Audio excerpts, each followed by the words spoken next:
From inside any complex structure, the visible event that gets named as the disaster is treated as the cause. But the conditions that made it certain were already embedded in habits, incentives, and shared assumptions that had been running for a long time without interruption. And nobody withstanding was willing to classify those conditions as the main reality, because they benefited from the calm that those conditions produced on paper. The pattern forms when internal recognition and reward are linked to the smooth appearance of operations rather than to the durability of operations. So people learn that the fastest path to status is to satisfy the reporting surface and to avoid creating new points of friction. And once that lesson is absorbed, it replicates through hiring, promotion, and imitation, until the structure is dependent on the ritual of saying things are fine. The system builds a language that supports this, where words like stability, best practice, and efficiency refer to the absence of visible disruption more than to the presence of real margin.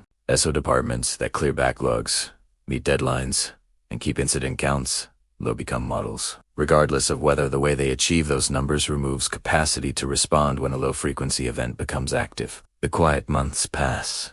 Charts slope the right way, and the absence of a high-cost failure is treated as proof that the balance is correct, which locks the pattern in, because everyone now has historical evidence they can cite, confirm that their approach works, and they use that evidence to mute the few who still report unease. The mechanism has a simple path.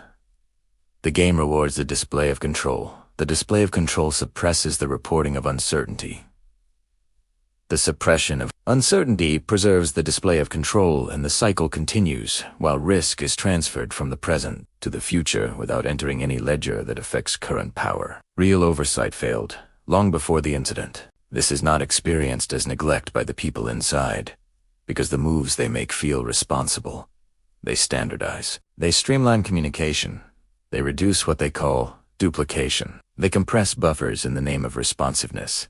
They close loops faster by centralizing approvals, and they translate irregular reality into predictable inputs that can be scheduled and priced. And the fact that this reduces friction is felt as competence. It is common for internal critics to be framed as risk amplifiers, not risk detectors, since warnings create work, slow decisions, and introduce external review, so those voices are steadily rotated out of consequential rooms, and the new atmosphere is described as focused and aligned because nobody present is committed to adding new complexity to the picture. The structure then misreads quiet as safety, because the internal sensors that would detect rising pressure have been disconnected, not through explicit sabotage but through years of social incentives that remove the discomfort of hearing what makes work harder today. People who escalate concerns are measured against cost and reputation impact. And if the escalation does not match a past incident that already exists in memory, it is reframed as an imaginative scenario rather than a real condition. Since it does not live in any familiar category that someone important recognizes,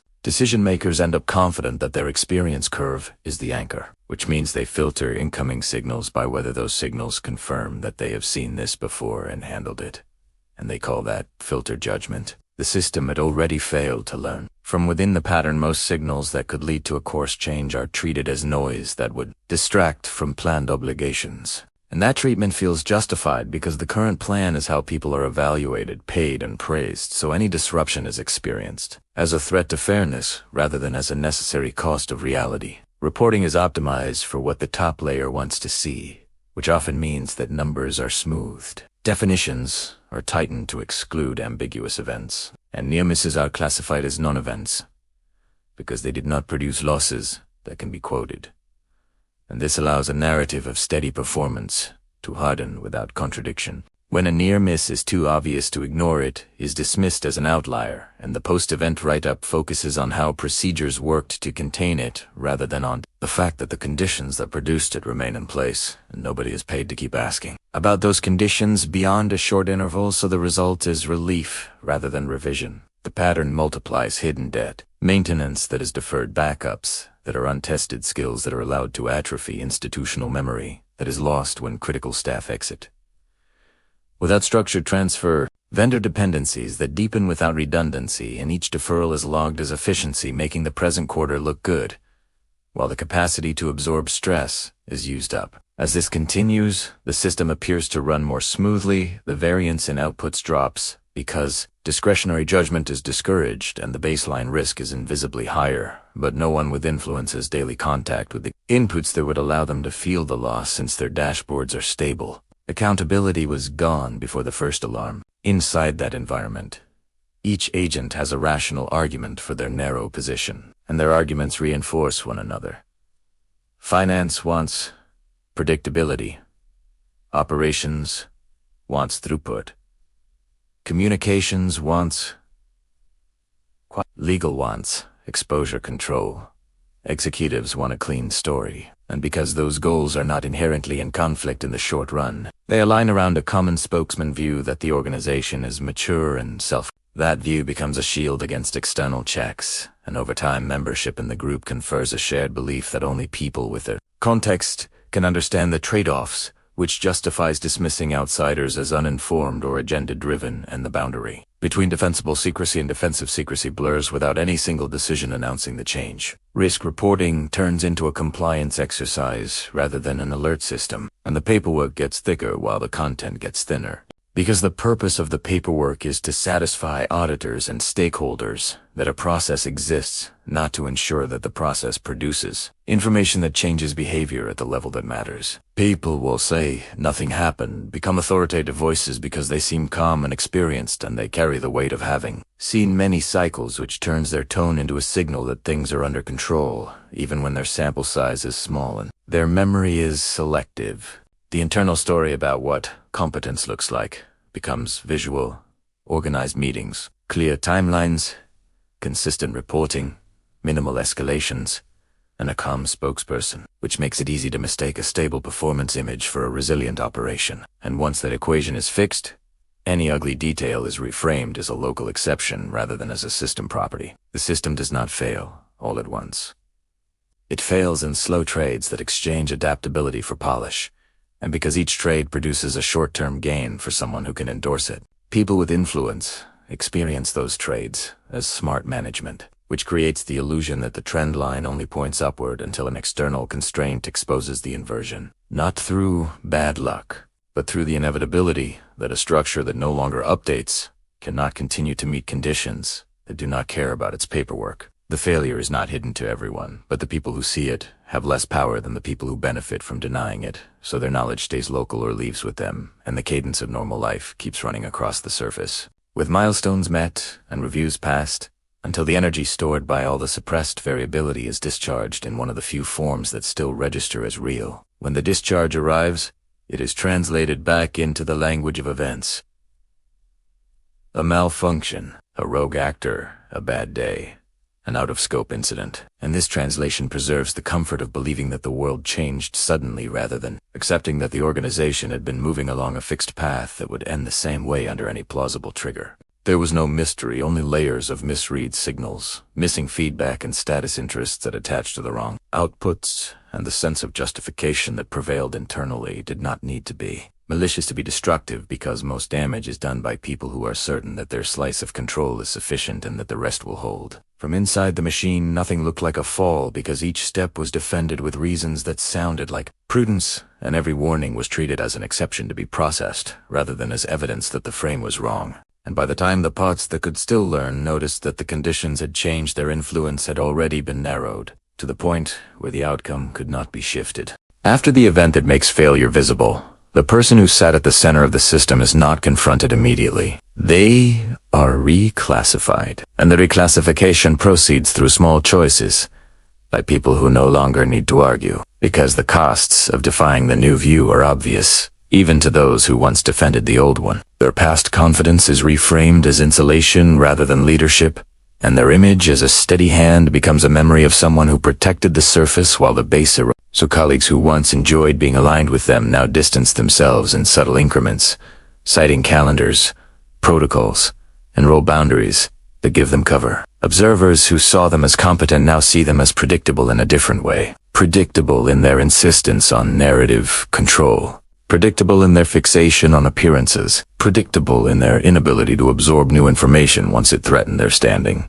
And with that reinterpretation, the path ahead for them narrows without any direct statement that it is narrowed. People do not announce the change in language that governs respect. They simply stop seeking the person's input on decisions that carry risk, and they build alternative channels that bypass them. And the person often continues to speak as if nothing meaningful has shifted, because their position title has not changed yet, and their calendar still looks full. That is an illusion of relevance sustained by inertia, and inertia is temporary. Their authority is no longer taken seriously. Leverage moves without drama. Counterparties who once accepted verbal assurances demand detailed terms. Colleagues who once deferred to their preferences route requests to a committee. Trusted advisors who once shared early drafts of plans now wait until the plan is final, and the person is shown a clean deliverable rather than the messy work that would have allowed them to influence the direction, which means their apparent involvement no longer maps to shaping power. Respect relocates to whoever handled the first exposure with clarity and without self-protection, even if that person holds a lower rank, because people shift toward what they believe will not put them at risk. And risk is now defined as being tied to the person whose name is attached to the failure, regardless of whether that judgment is precise. The tone of meetings changes in ways that are obvious to everyone except the person. Their questions are answered briefly, their suggestions are logged without exploration, and their presence is tolerated because removing them would create noise at the wrong time, not because they are still necessary to the real work. There is no need to undermine them actively, because the vacuum created by their loss of credibility pulls attention elsewhere. And attention is the resource that, once gone, cannot be reclaimed by title or announcement. This does not feel like punishment from the perspective of the group. It feels like coordination around a new center that better matches the revealed reality. The trust will not return for them. External stakeholders recalculate risk the same way, except faster. Regulators increase documentation requirements that consume time without returning influence. Lenders and insurers increase costs and constraints. Partners introduce opt-out clauses that can be activated unilaterally, and each of these moves is presented as standard process, which makes them unassailable in polite terms. The person's statements are weighed against their recent record rather than against their long-term tenure, and the record has a single defining event, so their words carry less value per sentence than they did before. And even their allies avoid attaching their own names to those words. Small tests appear that are not acknowledged as tests. Tear-laden informed about a critical meeting. A memo is circulated without their review. A pilot program that they once blocked is greenlit elsewhere, and when they raise the omission, they are told that it was a time constraint, or an oversight, or a local decision, none of which can be challenged without appearing defensive. Their written approvals still exist, but the shape of what arrives for approval is fixed before it reaches them, and the work that defines the boundaries of the approval now happens in rooms where they are not present, which means decisions are becoming predictable in a way that excludes them. Their attempts to rebuild an image encounter a ceiling, since image cannot reconstruct trust after structural failure. And the system that once rewarded their particular signs of competence now treats those signs as proof that they cannot adapt, so even their best moves are read as latent cosmetic. They are already outside the decision loop. At the interpersonal level, their posture does not invite confrontation, because confrontation would imply that their consent still matters. So people default to politeness and delay, letting time do what they do not need to say aloud, and the person is left with a calendar that looks and feels busy, but does not connect to outcomes that change anything essential. Messages are returned later than before. Documents are forwarded without comment. Introductions are not made, and the signals that govern status, like who is asked for an off-the-record view or for a quick gut check, are no longer directed toward them, which is how influence drains while maintaining the appearance of normal exchange. The few who remain loyal to them typically do so because they have no better option, not because they believe in their course. And when those people find a path out, they take it, leaving the person with a follower base that confirms the new assessment to anyone watching closely. Silence becomes the operating response to their initiatives. Nobody says no, but nothing moves, and the delay is always explainable by ordinary workflow, so they cannot claim sabotage without looking unstable, and they cannot demand urgency without exposing that they no longer set tempo. If they push for a decisive move to reassert control, the push activates concerns about exposure, and the organizational immune system answers with committees, reviews, and pilot phases that deflect the push into process while exhausting their bandwidth. The cumulative effect is obvious to outsiders and unspoken inside. And because the logic of status is conservative after a failure, the system shifts until the person becomes a ceremonial figure who carries meetings to completion without steering them. Public narratives lock in the reinterpretation, Media coverage, industry gossip, and internal retrospectives converge on a single reading of the person's tenure, which is that they presided over a period of calm that was purchased by depleting the capacity to absorb shock, and that the disaster was the invoice for that purchase, paid in full at the most visible price. In that narrative, every prior decision is rescored with a new information, not fairly, but predictably, since people like coherence more than complexity. And coherence requires a protagonist who should have known, even if the real mechanism was larger than any single actor and no individual action could have shifted its end state by more than a marginal amount. The person is not granted the dignity of being wrong in a complicated way. They are rendered simple for the convenience of the group, which removes the need to examine broader patterns that might implicate others. And by making the person the face of the failure, the group buys permission to continue in a slightly altered form without disrupting too many existing ties, even if they remain in place for a time. That time functions as a buffer for others to reorganize around new patrons and new logics. And once the alternative structures are stable, their exit can be managed as a routine transition, explained by personal reasons or strategic shifts that do not mention the obvious cause. There is no appetite to restore what was withdrawn, and the few formal gestures that suggest continuity are there to prevent market reaction, not to indicate durable confidence. And the people who matter understand this without needing to say it aloud. What follows is not a debate over blame, but an administrative rearrangement that has been underway since before the event, triggered by shifts in perception that act with more force than any statement. Attention is the currency, and theirs has been devalued past recovery. Calendar slots, budget lines, and informal consults attach themselves to other names, and that allocation becomes the new fact that others build around, until the person's role no longer includes levers that move anything, and their attempts at control feel like gestures performed by memory rather than by mandate. The visible organization continues to operate because organizations do not stop when one person loses authority. They change shape around the loss, and that is the outcome that had been set once the system detached updates from power and power from reality long before anything dramatic appeared on a screen. There is no turnaround in that logic. There is only the continuing work of people who have already adjusted, and who will not reverse themselves for someone who can no longer impose a cost on them for indifference. The person remains recognizable and present for a period, but their presence does not matter to what is now driving events, and the next visible failure or success will be read without reference to them, because their relevance has already been written down and moved off the balance sheet. The situation does not ask for a response anymore, because the space in which responses had effects has been taken, and whoever sits in the seat now is not them.